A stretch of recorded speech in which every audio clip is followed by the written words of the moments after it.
Welcome back to Legally Everywhere. Well, we are legally everywhere, looking into every single thing. We have got to discuss this. We literally have to discuss this. We have to talk about Greenland. I saw that you all enjoyed the Venezuela content that I put together.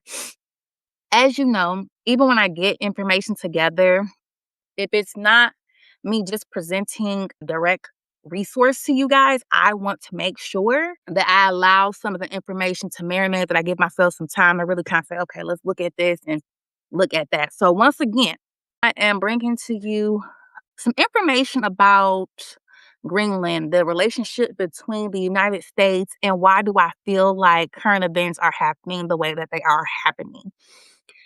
So with that being said, I have to give you a little history, give a little foundation about what's going on. So we talk about some of the internal things that happen, and then we move externally out. We will also go ahead and, we're going to be getting to these receipts.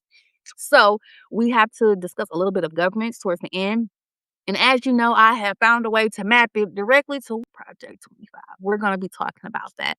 So if you enjoy the Venezuela live, I think you will definitely enjoy this content. If you have not already, there is a whole entire playlist that is dedicated to Venezuela. Feel free to peruse that particular playlist. It is available for you right now.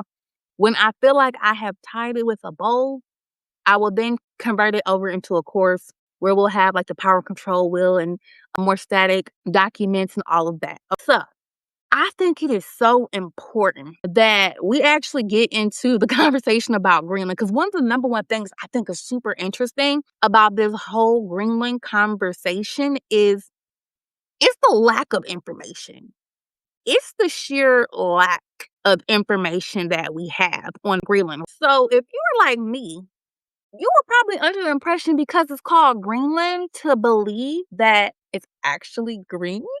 There's a lot of greenery there. That's the assumption that you would have, right? Wrong.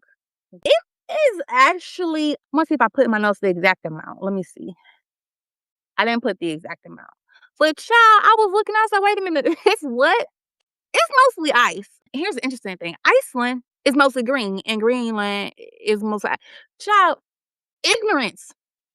And look, on no fault of our own, right? But ignorance, I think, allowed them to get away with certain kind of stuff. When I say them, I mean the government across the board. It was a leveraging tool because we didn't understand, right?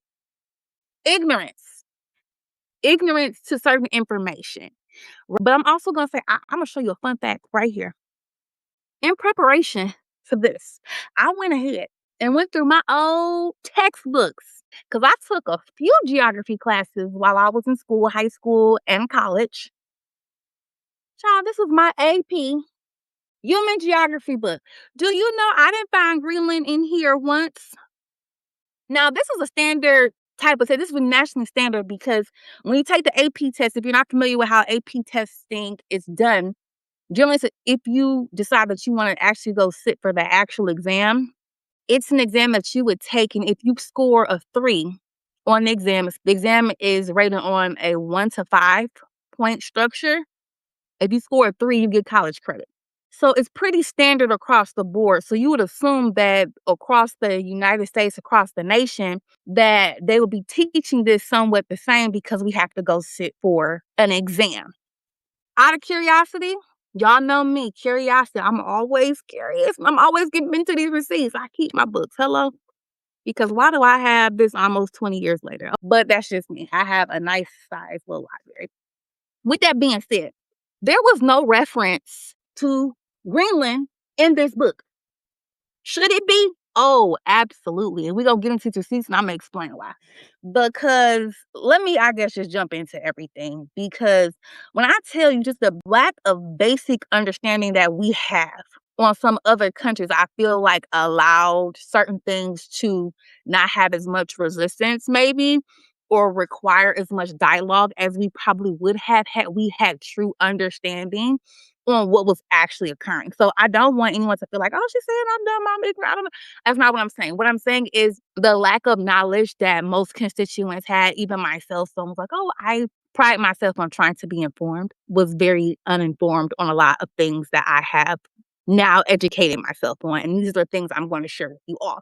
But I think that's a significant element and piece of this foundation is the fact that we accepted really shallow, real bare bone explanations for things because we didn't know. You know what I'm saying? We didn't know what was really going on.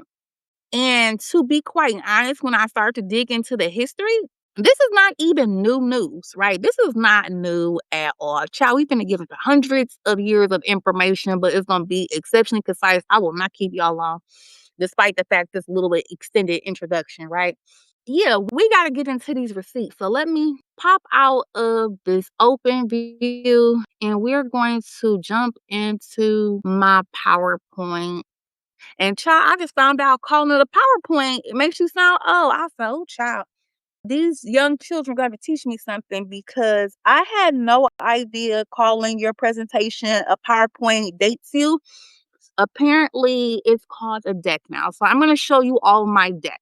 I'm going to show you the deck. So I just kind of addressed some of these elements, right?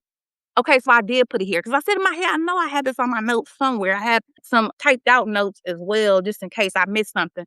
But as I said, right, it's mostly ice, right? So it's 80%. I thought I had it somewhere. I'm glad it's on the screen. So it is 80%. 80% ice.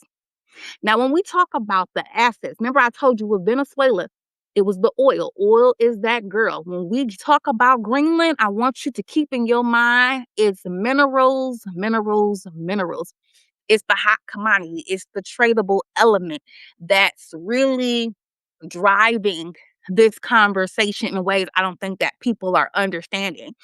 And that in itself is somewhat dangerous when you're not informed that you should be informed. That becomes a vulnerability, which then becomes leverage for someone else.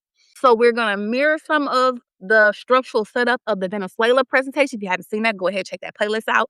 But once again, this is completely separate. You can watch, start from right here and be totally fine because this is just Greenland. But I will make some comparisons here and there because there's certainly a relationship. Now we're going to jump into the history. That's why I had to pull my notes out. Baby, when I tell you, this history is very, very long. So Europe involvement in Greenland like literally goes back like over 1,000 years, right? So you can see right here on the slide I put in the year, right, 986. And so in 986, Viking settlers arrived and began the Europe settlement, right? So I'm going to go on the screen and show you that's kind of putting us, come on, mouse. Don't play with me. Okay, so that puts us in this time frame, okay?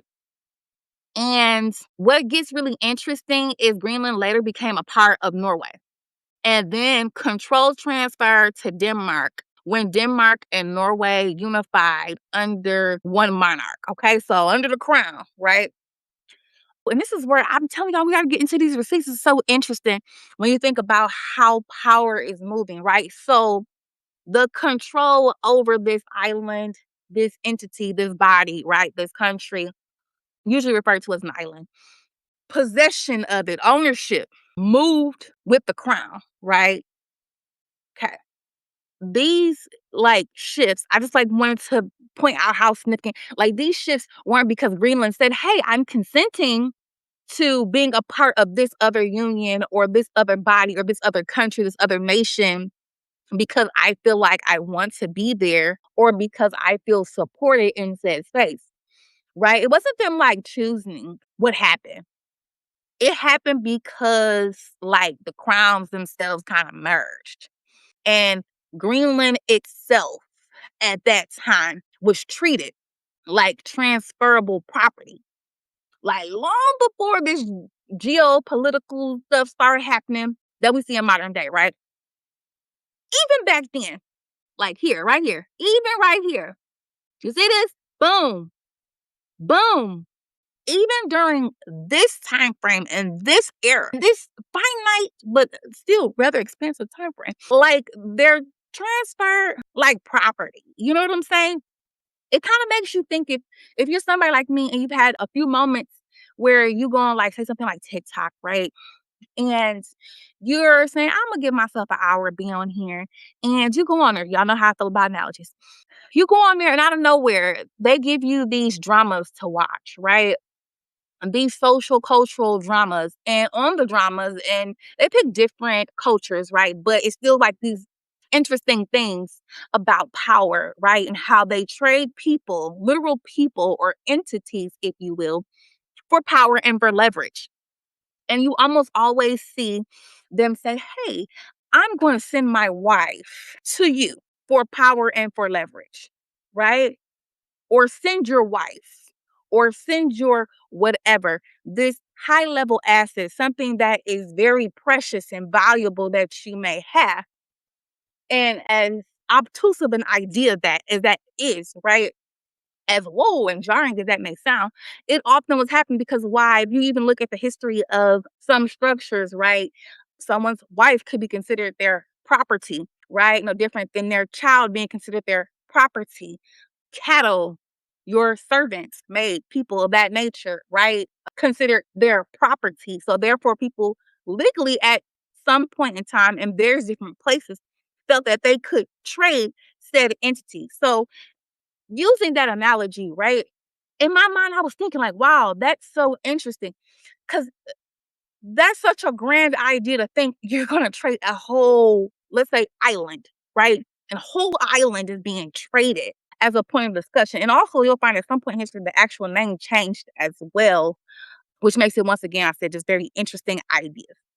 So although this is very obtuse analogy that I'm giving you, just kind of keeping in mind when someone says like physically just trading, like, hey, because I have the power to do so, I'm gonna say that you're a part of this entity. Oh, you know what? We now have merged our stuff together. So now you're part of this entity, right? Now, what gets interesting is sooner or later, I'm gonna talk about how there's a time frame where don't nobody even kind of like checking in on them for a hot minute. Matter of fact, let me just jump to that part right now. I want to focus in on this particular part, just talking about the one I'm really big on consent, formerly trained as a social worker. I'm always big on that piece. So whenever I look at situations, I always like the level of consent and how that's dictated in my contracts and conversations, governance, and all of that. So it's very interesting, very salient, and as I would say, like juicy as a receipt.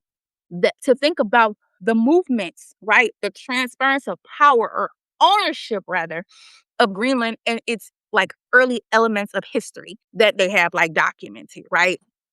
So I just wanted to kind of talk about that trans right between powers, right? Because right now we're talking about what someone trying to have ownership over Greenland. If you looked at the cover, it was Greenland status for Greenland, not for other entities, right? So talking about some of their origins and history will help us be able to have a better world view of what may be happening, right? What may be happening. Hopefully that all makes sense. Okay, so recolonizing, right? Colonization, rather, and cultural control, because this is where it gets really interesting. Something I think that's super important to bring up is it's something that happens a lot in history, right? We see this happen in other places as well. But I just thought it was super important that we acknowledge the impact of cultural control and how that plays a factor in gaining control, right? Because, I'm really big on systems, but I was formerly trained as a social worker and we study systems and how the system impacts the individual and sometimes how the system affects larger systems, vice versa, from top, bottom, and bottom back to the top. So, what I found very interesting was that 200-year absence, right? Like, there was a point in time where they kind of like, okay, although we have control, they're not really doing too much with it. 200 years is not something to just like, about 200 years. That's a very long time. Traditionally, they used to say like a generation was considered 40 years. 40. So if you did the math with that, that's several generations. Nowadays, we kind of do generations through the lens of like 20 years, right? How many generations that's evenly divisible, right, within the 200? I'm misspeaking early. But like right there, you have multiple generations that existed within that 200-year time frame, depending on how generations rolled out in your family, of course. So I just find that super significant, right? Because when they came back, they didn't come back saying, hey, guns a blazing, let's go 300 Sparta, run in there. We got our shields on, our armor, and all of these different things, right? They didn't come waving a flag. They came in as missionaries, right? They came in through the lens of religion and faith and spirituality, right? So they reconstructed the overall landscape through the lens of religion. And when you insert religion, you're also inserting culture, right? You're restructuring how normatives are set up, right? What's considered acceptable, what is considered normative, what is considered, appropriate, just with that, right? And I always find that very, very significant. And I thought it was something that we should bring back because absence doesn't mean freedom, right? Just because they just weren't doing things doesn't necessarily mean they don't have the control. And it kind of makes me think back to like almost like a Toy Story Woody kind of situation.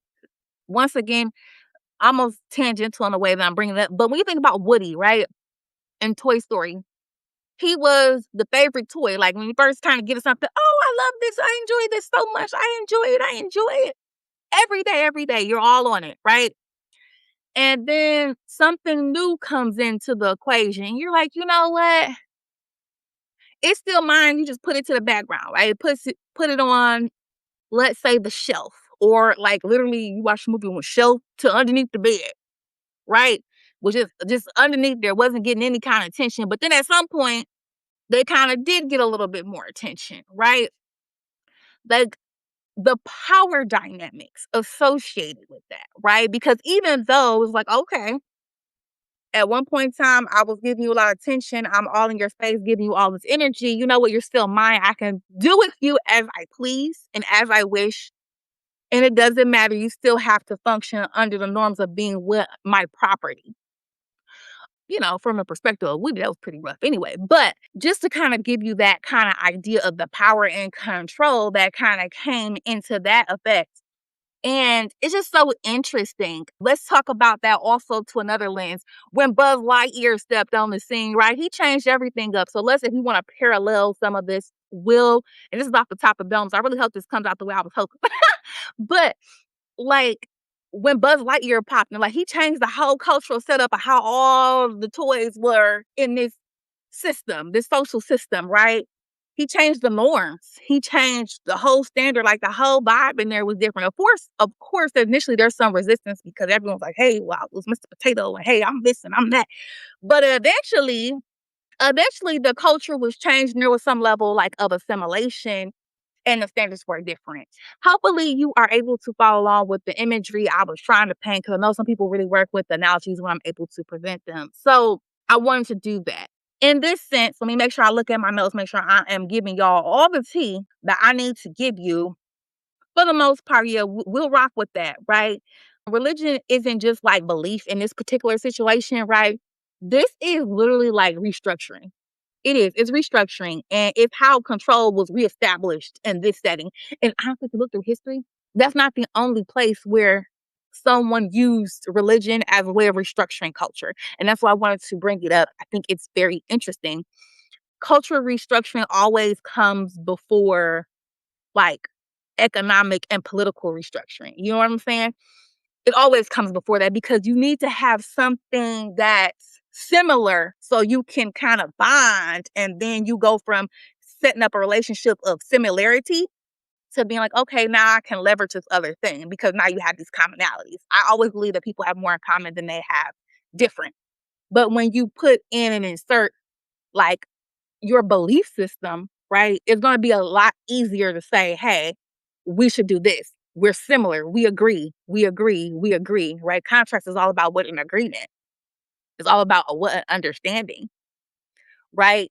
So I feel that it's significant to point out that cultural control element because it sets up the conversation of similarities, right? It sets up the conversation of we are alike.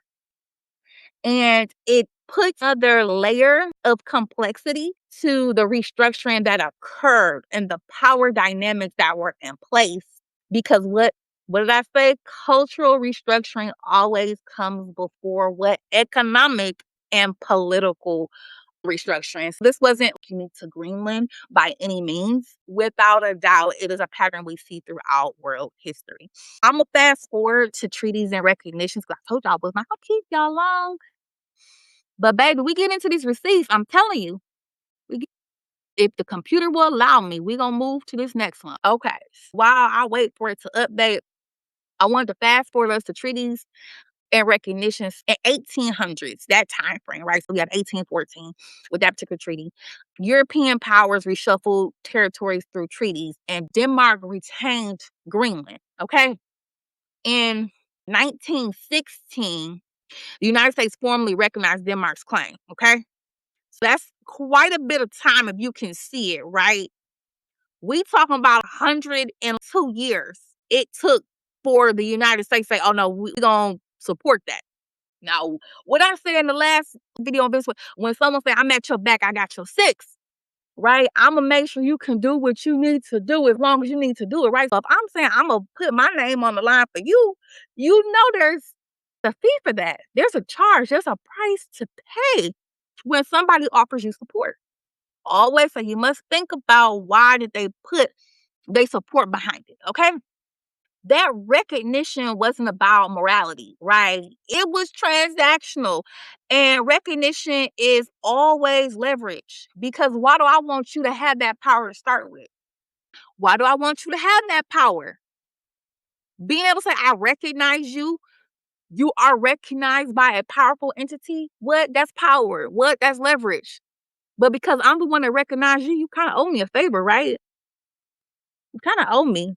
It's kind of like when you're in college, right? Here's another analogy, right? So you're in college, you're like, we're all poor college students because when you get to college, everybody broke. I'm a millennial. That's what we all say. I don't know what the young folks say. But you look out for somebody, you're like, oh, okay, when you needed food, I'll let you use my food swipes, meal plans, whatever you say is equivalent in your university, right? Or I cooked you food, right? When you didn't have it. And now I see you have storage space. You got yourself a storage unit. I see you got some storage space in there. Hey, I go all this stuff and I feel like it's moving day. I don't want to have to take all my stuff home. You got this nice little corner sitting over here. You should let me use it. I looked out for you. You're not going to let me use that storage space you got? When you was hungry, I looked out for you. I had your back. I made sure you eat it, that you were eating. If I didn't make sure that you were able to eat, would you be able to still be at school? Would you even have this storage unit? You won't give me that space? Keep that analogy in mind as we start to move through because we about to get into this. Oh, we about to get into this. You about to say, oh, girl, yeah, it's going to slide right into the next slide, okay? Keep that in mind. Keep that analogy in mind, right?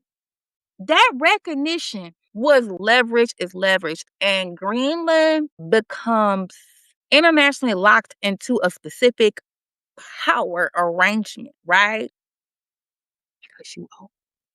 And not by choice, but by agreement between what stronger actors. Because there's other entities out there that's what? They muscling it up, right? Once again, when I gave you the analogy about the storage, right? This is where it becomes significant. I said, listen, right? We college students, you needed food. I fed you. I made sure you had food so you was able to eat. So you weren't sitting there malnourished. So you were able to focus. So you were able to pass your test. I'm the reason you was able to get through school. Come on now, give me some of that space. And what? In your dormitory. Give me that space in your what? In your storage unit. Now we're moving into military involvement, right? Oh yeah, oh yeah. During World War II and the Cold War, defense agreements bring the United States into Greenland. Okay, what those defense agreements bring the United States into Greenland.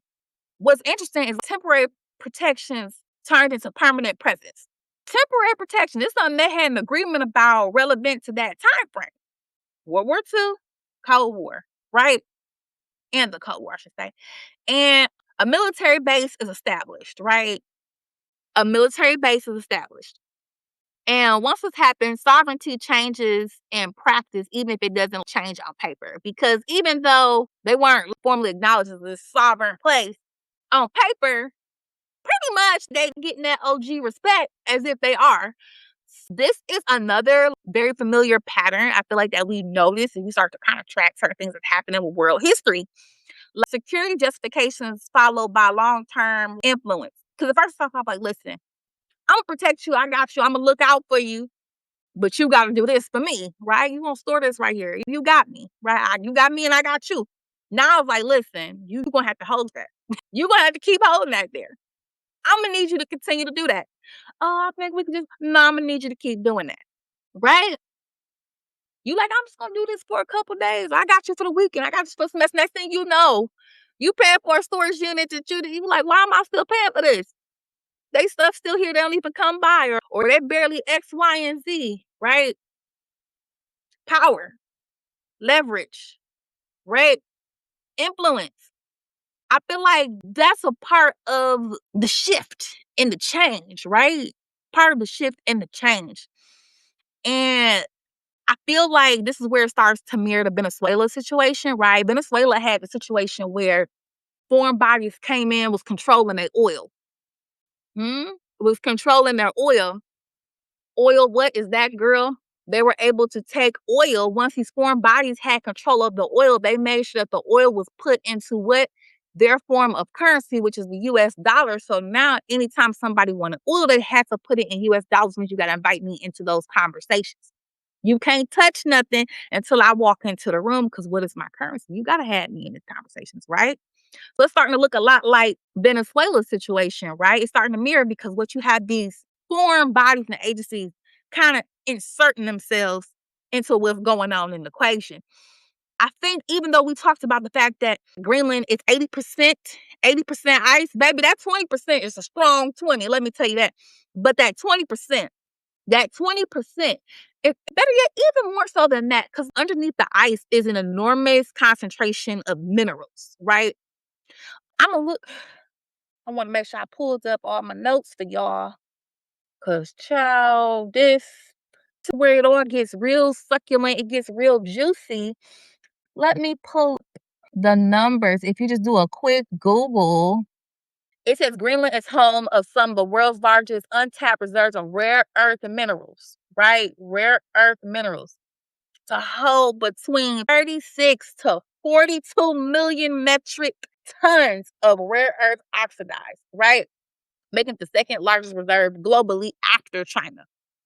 Now, once we about to get into some of these receipts, because we can find some of this information. We'll find some of this reference in Project 25, baby. Yes. Graphite, if you're familiar with that, woo, 25 of the 34 rare minerals is what is located in Greenland. Better yet, let me clarify. 25 of the 34 critical raw minerals, critical, according to the Europe Commission, they're found in Greenland. Now, I got some stuff directly in this PowerPoint, so you'll see me having to go off screen, but I just wanted to make sure I gave you the exact because this is where we are starting to see where things are being leveraged, where things, power dynamics are coming into play. Because what? Those minerals that are underneath that ice, you're talking about rare earth elements that are essential for modern economies. I don't think people think about your electric cars, your phone, your laptop, where we're sitting at right now. More than likely, you're watching YouTube live, you're watching it on your phone, a mobile device, you're looking at it on your computer.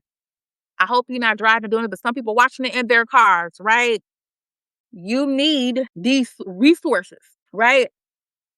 These minerals aren't abstract. They're used in batteries, renewable energy. That's been a huge part of conversation. I can remember that conversation starting back even when I was in high school. So about over like 20 years ago, I remember this being like boom, boom, boom, lots of conversation. Renewable energy systems, defense technology, missiles and stuff like that, satellites, electronics, infrastructure. If oil was leveraged for like the Venezuela conversation, I just want you to know that these minerals, that is leverage part of conversation relevant to Greenland. That's what people need to understand. They're like, I don't know what's going on, baby. When you start to see it's about these minerals, those are the hot commodities. What once again, it's the conversation of the hot girl, right? So I just wanted to say right here on the slide, like if yesterday's conversation of who's a hot girl, what's the baddie in the conversation, what is the hot commodity? If that was oil, and don't feel like oil isn't still relevant today because it is, but if we're saying what is the thing today, what is the thing that's coming up, it is certainly minerals.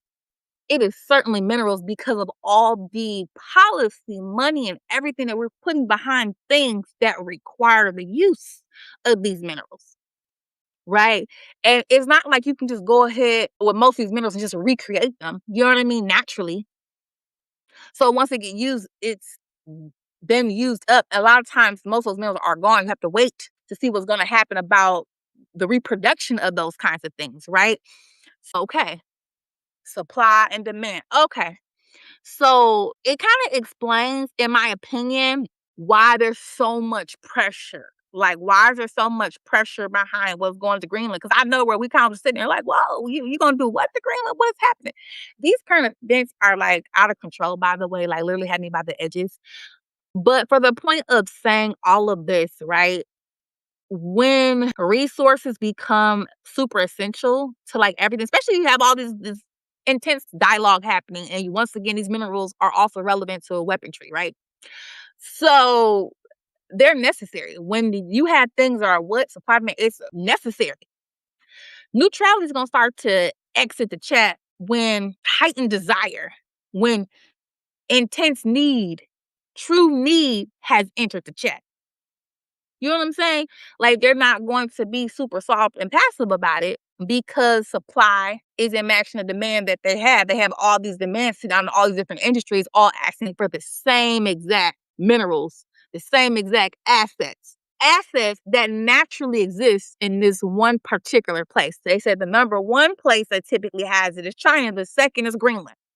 Now, you also see that there was some discussion relevant to China and Greenland's like relationship, and that'll be interesting to unpack. I'll probably do it in a different live because when you talk about the amount of resources, right? Mineral resources, natural, raw mineral resources, critical raw resources, I should say.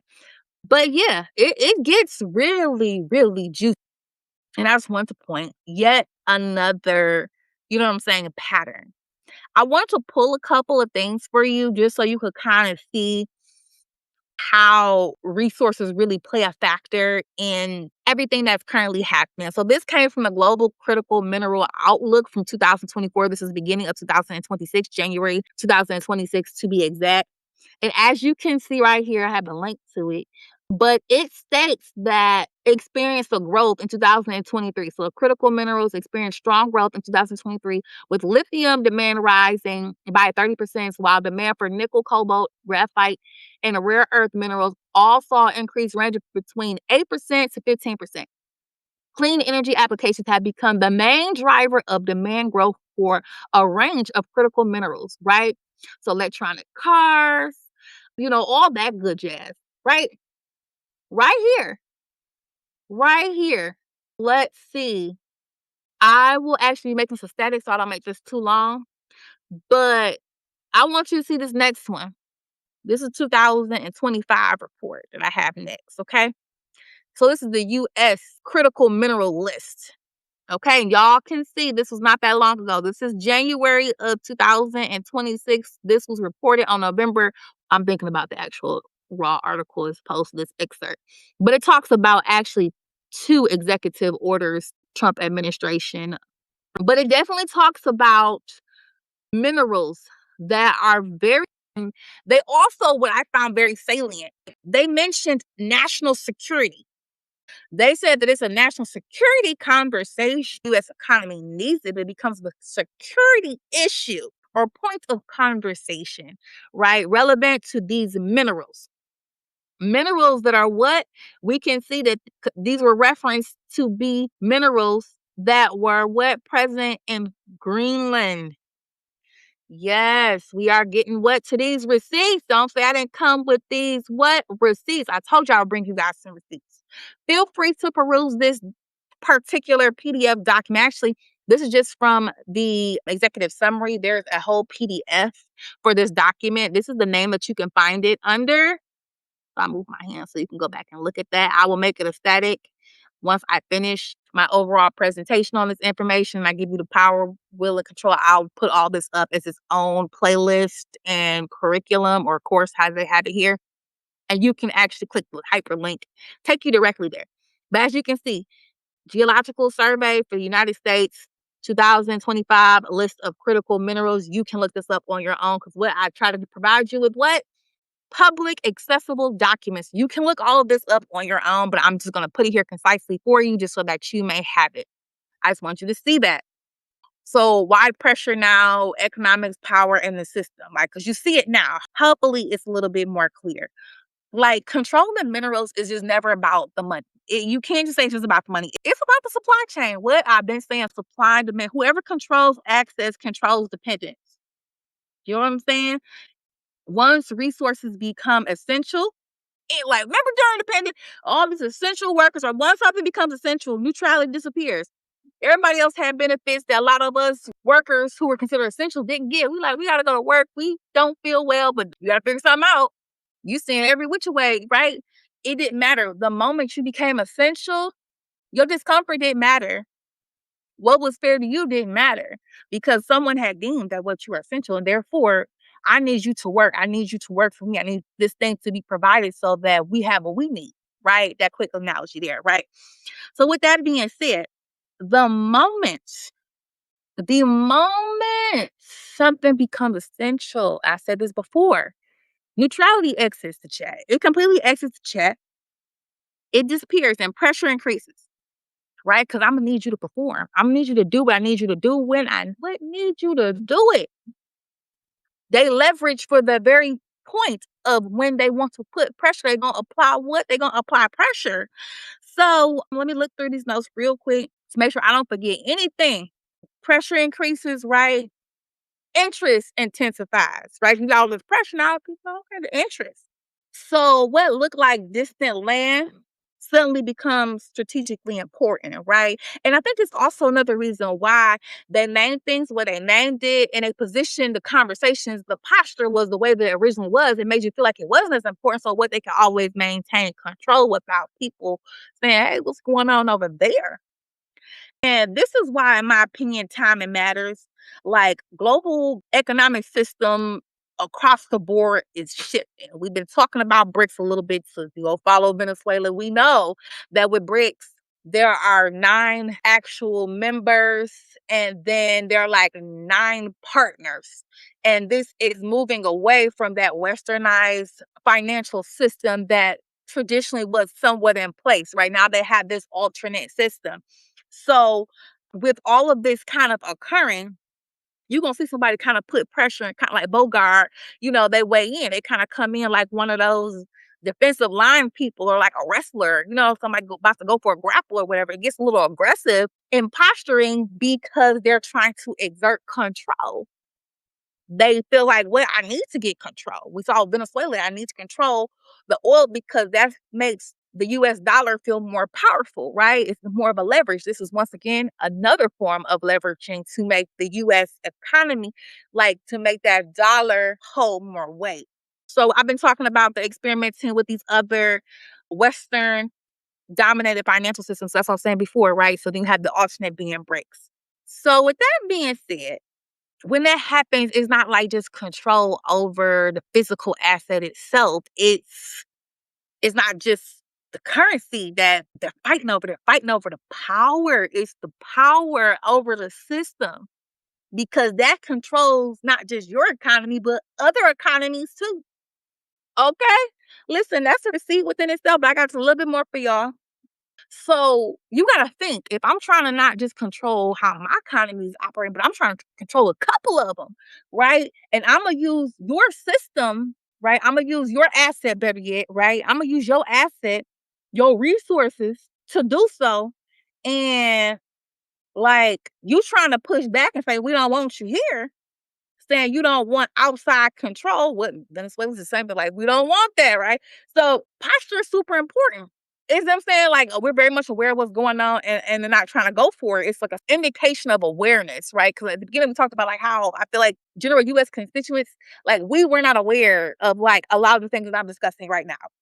And what I think is interesting is like the signal of resilience and resistance to becoming another resource extraction point and zone, right?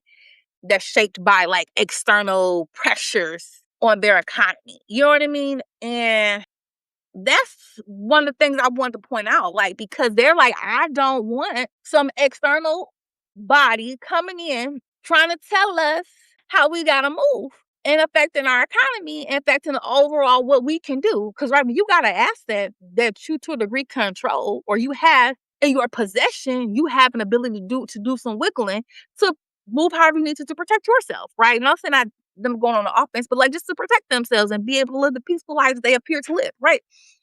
If you're trying to come in and take that, you taking my tools to defend myself. So I read their posture as like, I'm not going to take that. You're not going to make us yet another tool for you to extract from us and take from us, and we not feeling like we're getting anything. And whatever you offering right now, we said we don't want it. They said, oh, I want to buy it. They said, we don't want, we're fine. We don't want whatever you're selling, we're not buying. Remember, the kid, people come to your door and I be like, whatever, I don't want it. I don't want it. That's how I interpret their posture.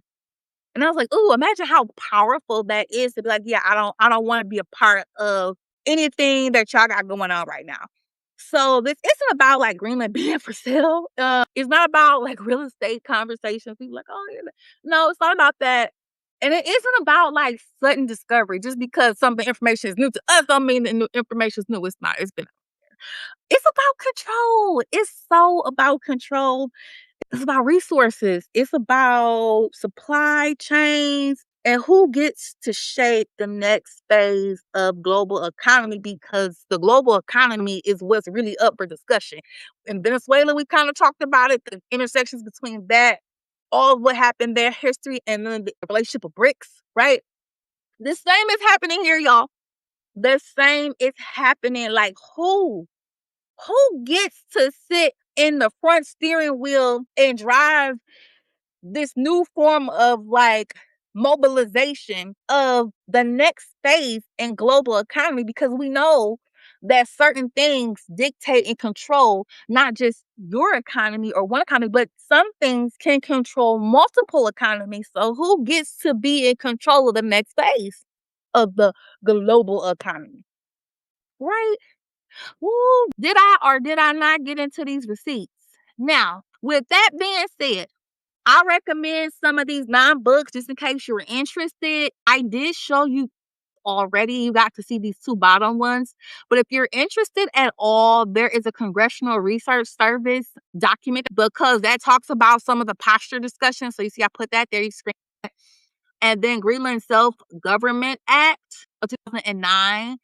A little bit about the self-determination governance structure. I thought as much of a full picture as I can. I had a third slide that I do not see, or a 13th slide, but essentially I looked all this up in Project 25. Yes, I did. It popped up. It popped up 3 times. Okay. And because it's not showing, I'm going to show it on my phone. Project 25, it did pop up 3 times. Let me see if I can see what y'all see on the screen. Right? So it popped up. Can y'all see? Yeah, there we go. It popped up 3 times in Project 25. Okay. It's the one title is concerning Greenland. The opening of the U.S. consulate in Nuuk is welcome. That's on page 223. It says ties between the U.S. and Greenland, also page 223, and establish an office in Greenland to help counter China claims of being, well, it stops at part of time, but that's page 2. Okay. If you're interested in the one that's about the China relationship, please pull that one back up. Okay. Stand by, y'all, because we at the home stretch. As you can see, make sure y'all can see, I have a static version of Project 2025 available already if you go to the post section of YouTube. I have that digital static version there for you to peruse through and look on your own. I just want y'all to be excited about these receipts because, baby, didn't we get to it? Now we see why they doing what they doing because it sure didn't make sense to me. And I was going through my old textbooks trying to see where we discussed some of these kind of things about Greenland, child. This is from high school. Last year high school, but from high school, actually it just came out, literally just came out right before I sat for this exam. It wasn't covered, and that seemed like something that probably should be referenced in human geography with all the things that we have discussed here. We getting into these receipts. Then we get, didn't I give y'all some succulent receipts? Didn't I? We're going to start to map a little bit more of this. I have a power and control wheel that I will do as a separate live. I additionally feel like I will go through the Project 25 and go through my Project 25 tracker, show some of the relationships between some of the things. We're going to map a few things. But I think this should be it for the night. I have had you all for less than an hour, but pretty close, and I respect your time. I appreciate you coming in to the Legally Everywhere channel. Know that you can find this content under our comparative law playlist, but eventually this will turn into its own playlist. Once I have at least about 5 videos, I will convert this into its own playlist. I will try to clip some of this. So once again, we have about at least 2 to 3 more videos specific to this content, and then I'll get to chopping up some things just so you can have those direct videos to pull from. And additionally, you will have a static version of the PowerPoint so that you can look through this material on your own. Once again, thank you so much for being with me this evening. I have had an absolute blast sharing with you all the things that I was able to find relevant to Project 25. I'm trying to figure out why that one slide was missing, but I will not worry about that. When you get the static version, you will have it at that time. But once again, it is my pleasure to be before you. I really appreciate that I have such an expansive audience of people all over the world. Like I said, I want to give a shout out to, if I can, will it let me? Will it let me? I just want to give a shout out to, where is it going to give me my audience? The United States, Canada, United Kingdom, Australia, the Philippines, South Africa, India, Germany. There are more.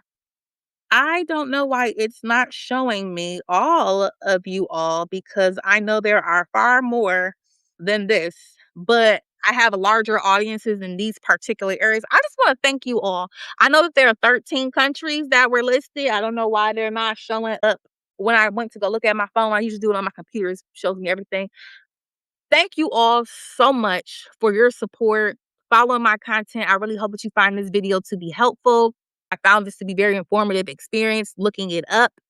And I look forward to continue to talk about the power dynamics, how leverage is being used, and what governance, because we got to get to these governance questions as well. But once again, we've been getting into these receipts. Thank you so much. I will see you in the next video. See you until next time.